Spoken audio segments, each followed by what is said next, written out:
వృశ్చిక రాశి వాళ్లకు ఈ వారం నూతనంగా చేపట్టినటువంటి పనుల్లో మంచి ప్రయోజనాలు కలిసి వస్తుంటాయి. మీరు నిర్వర్తించేటటువంటి ఆర్థిక కార్యక్రమాలన్నీ కూడా సంతృప్తికరమైనటువంటి ఫలితాలనిస్తాయి. ఈ వారం స్నేహితులను, బంధువులను కలుసుకుంటారు. ఆనందకరమైనటువంటి కార్యక్రమాల్లో పాల్గొంటూ ఉంటారు. కష్టపడి పనిచేయటం ద్వారా సంఘంలో అందరి యొక్క ప్రశంసలు మీకు చక్కగా వర్తిస్తూ ఉంటాయి.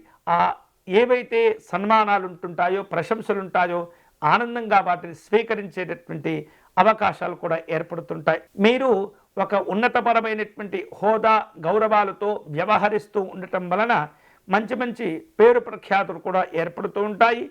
ఇతరులు కూడా మీకు సహాయం చేసేందుకు ముందుకు వస్తూ ఉంటారు.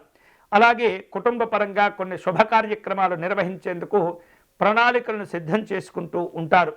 విద్యార్థులకు మంచి మంచి అవకాశాలు కూడా కలిసి వస్తుంటాయి. వాహనాలు, భూములు కొనే సందర్భంలో తొందరపడకుండా అన్ని రకాల జాగ్రత్తలు తీసుకుంటూ ఉండాలి. నిర్వహిస్తున్నటువంటి వ్యాపారాలను విస్తరింపచేసేందుకు ఆలోచనలు చేస్తూ ఉంటారు.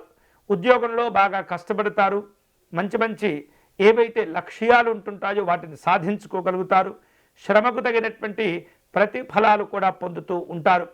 ఈ వారం చివరిలో కొన్ని కీలకమైనటువంటి పనులు చేపట్టడం వలన అంచనాలకు మించినటువంటి ఖర్చులు చేయవలసిన పరిస్థితులు ఏర్పడుతూ ఉంటాయి. మానసికంగా ప్రశాంతంగా ఉంటూ నిర్ణయాలు తీసుకునే ప్రయత్నం చేయండి. వివిధ రూపాల్లో అనుకూలతలు పొందవచ్చు.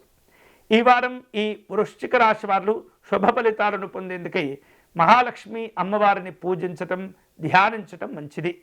మహాలక్ష్మి అమ్మవారిని తామర పుష్పాలతో కానీ, గులాబీ పుష్పములతో కానీ పూజించండి.